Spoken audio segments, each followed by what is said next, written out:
Rajiv, one question continues to worry me. You know, every faith has its adherents, and they're very proud of the faith. A Muslim will say, "I'm a proud Muslim."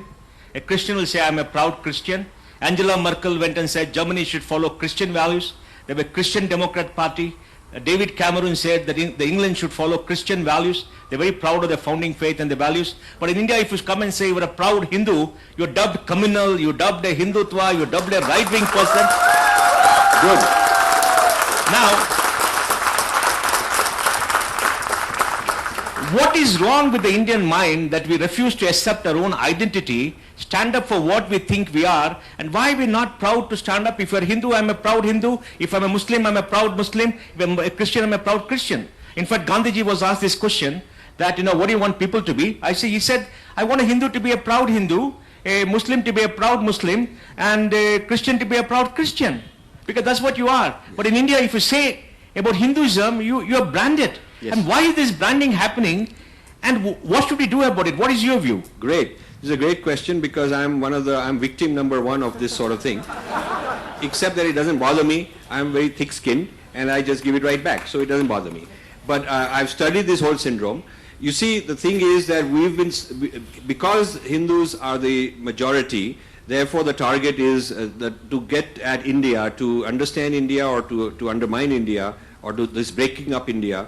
It has been very important for the colonial powers to understand Hinduism in a way that would be fragmenting them, making them feel inferior, conflicts among them and so on. So the emphasis on the study of India and the study of Hinduism has never been, what are the mathematics contributions, what are the contributions to astronomy, what are the contributions to neuroscience, or the ideas of yoga. It has not been those kind of things, but what is wrong with it. So it's almost like we are the patient and they are the doctor who's going to fix us. So that's sort of the thing. Now, the reason the problem is worse than in the colonial times is that now it is Indians teaching us these things. And these Indians are like zamindars or sepoys that have been trained in a certain place and they're sent here to kind of be the gatekeepers of various forums. You can see this in media forums, you can see this in academic, intellectual forums and so on. And I must say I'm very delighted that Bangalore Literary Festival is the first festival to give voice to Hindus and not censor them.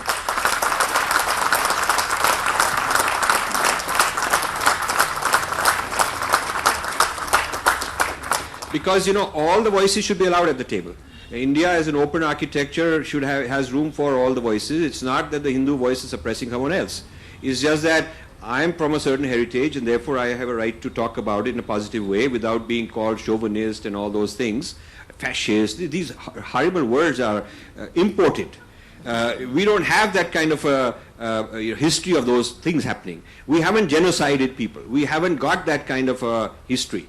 But this imported theories, social theories that are imported, large number of them, whether it's Marxism, whether it's Freudian psychoanalysis, whether it's post-colonial studies and all kind of new things going on, are very fashionable.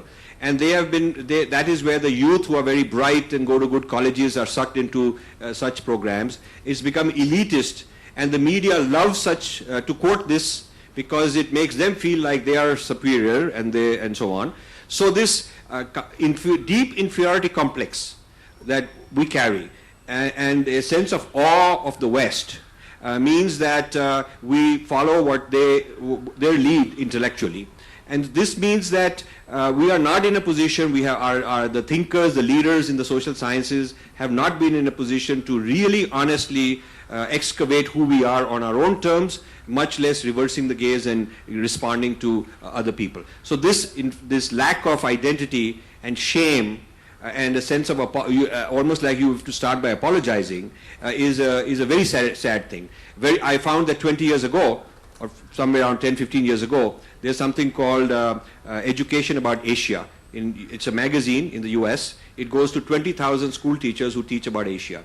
And I wanted to sponsor a special issue on India because they had never in their history featured India. They would feature China, Japan, Southeast Asia. It's about Asia, but they never featured us.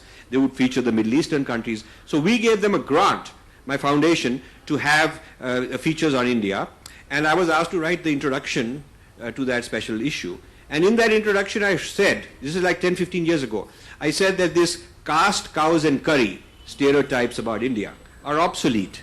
And this is a limited view. And the American child, when he grows up, he will be dealing with Indians who will be technological leaders. I said that 10, 15 years ago. And they did not believe that.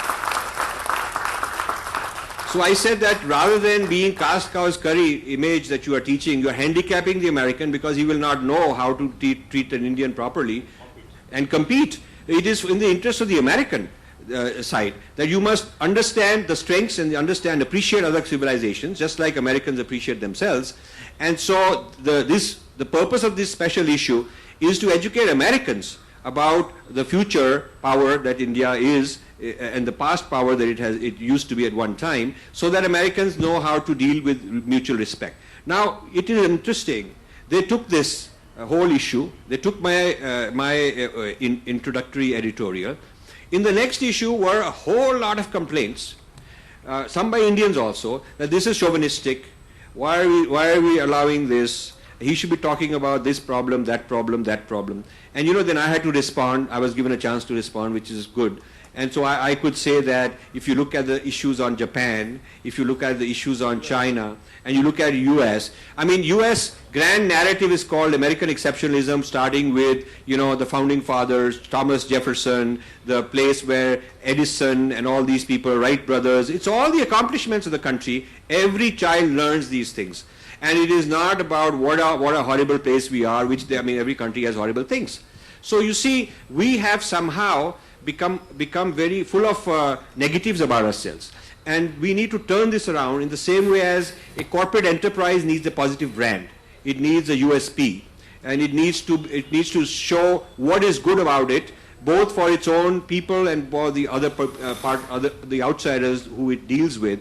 And you cannot be successful in a competitive world if you are confused about what's good about you, or apologetic, or just very full of inferiority complex. So the control of the Indian narrative in the hands of intellectuals that are mixed up on this is a very dangerous national crisis. And that control needs to be switched. We need to train new people who bring the academic rigor, intellectual rigor, who are responsible, who are balanced, who are fair, and who can present a good narrative of India.